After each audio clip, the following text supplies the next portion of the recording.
Bien-aimé, je te salue depuis ta position et j'aimerais t'exhorter ce matin par la grâce de Dieu.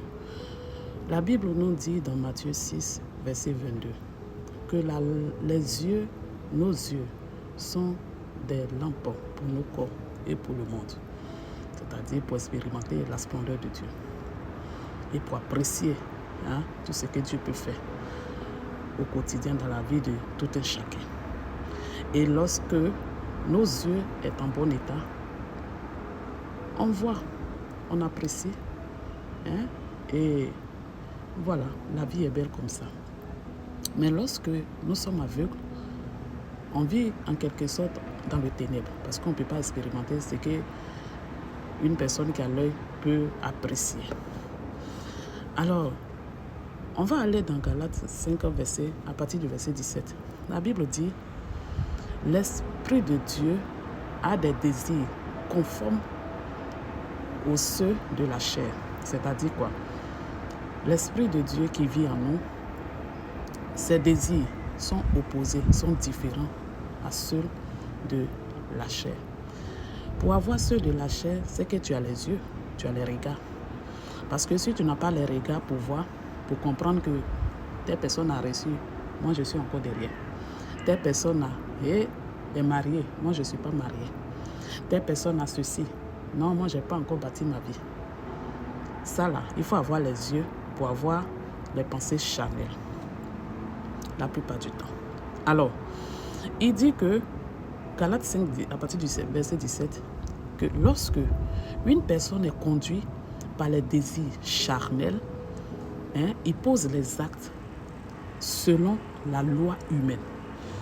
La loi humaine, c'est quoi? Comme je disais tout à l'heure, le fait d'être en concurrence, de vivre dans la concurrence au quotidien avec les autres, c'est tout à fait normal. Le fait de voir sa vie comme elle est, et pas comme celle des autres, c'est de la sorcellerie.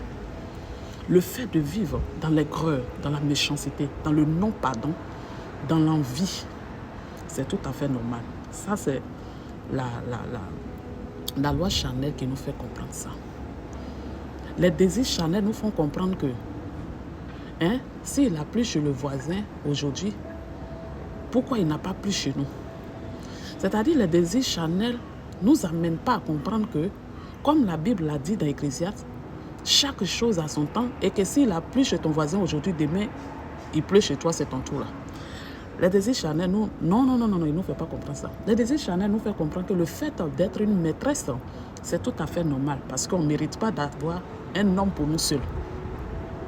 Les désirs charnels nous fait comprendre le fait de vivre dans gigolo, d'être gigolo. Tant qu'on peut avoir l'argent, la vie est belle. Les désirs charnels nous fait comprendre que, mais pourquoi ceux avec qui j'ai grandi, ils ont évolué et pas encore moi?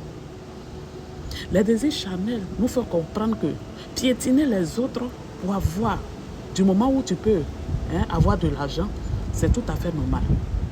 Les désirs charnels nous amènent à vivre, c'est-à-dire une vie d'aigreur, une vie de jalousie, une vie d'hypocrisie, une vie de la sorcellerie qui est opposée de ceux de l'esprit. Alors lorsque une personne vit selon l'esprit, cette personne sait apprécier. Cette personne sait remarquer et admirer la gloire de Dieu dans la vie des autres. Cette personne sait apprécier que, Dieu peut faire ces choses merveilleuses. Si aujourd'hui Dieu a fait ça pour toi, demain Dieu peut faire ça pour moi. Les désirs de l'Esprit de Dieu nous amènent à comprendre que la vie, ce n'est pas une concurrence. Tant qu'on vit, il y a toujours de l'espoir.